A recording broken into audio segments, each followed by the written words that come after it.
The bleeding starts with placenta in utero. The fundus of the uterus must be grasped and massaged to make it contract. If the placenta shows sign of separation, it must be expressed by the commonly employed Lewin-Enro technique.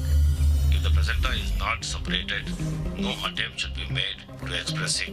The third stage of labor starts after the baby's delivery. Excuse me, இங்க என்ன பண்றீங்க? அங்கே சனா exam எழுதிட்டு இருக்காங்க. நான் answer சொல்லி கொடுத்துட்டு இருக்கேன். வசூல் ராஜா MBBS ரோபோ போன்ற படங்களில் ப்ளூடூத் உதவியுடன் தேர்வு எழுதுவது போன்ற காட்சிகள் அமைக்கப்பட்டிருக்கும். இது போன்ற சம்பவங்கள் நிஜத்திலும் பல இடங்களில் அரங்கேறி உள்ளது. தொழில்நுட்பம் நாளுக்கு நாள் வளர வளர தேர்வு முறைகேடுகளிலும் அதை பயன்படுத்தி வருகின்றனர். அந்த வகையில் AI தொழில்நுட்பம் வளர்ந்து வரும் நிலையில் அதை பயன்படுத்தி பல்கலைக்கழக தேர்வு எழுதி இருவர் சிக்கி உள்ளனர்.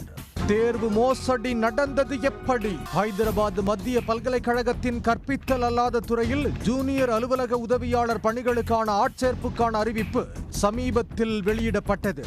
இதற்கான எழுத்துத் தேர்வு 21ஆம் தேதி காலை 9 மணி முதல் மதியம் 12 மணி வரை பல்கலைக்கழக வளாகத்தில் நடத்தப்பட்டது.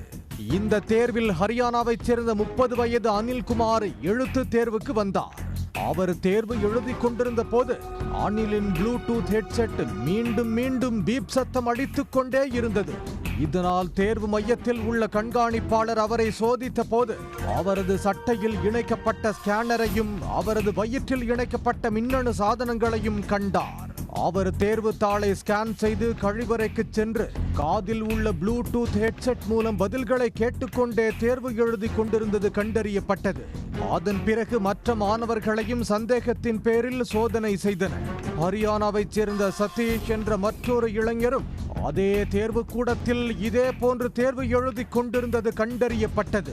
இதனையடுத்து பல்கலைக்கழக பதிவாளர் தேவேஷ் நிகாமின் புகாரின் அடிப்படையில் போலீசார் வழக்கு பதிவு செய்து குற்றம் சாட்டப்பட்ட 2 இளைஞர்களை கைது செய்து நீதிமன்றத்தில் ஆஜர்படுத்தி சிறையில் அடைத்தனர். உடனுக்குடன் செய்திகளை தெரிந்து கொள்ள சன் நியூஸ் பெல் ஐகானை கிளிக் பண்ணுங்க.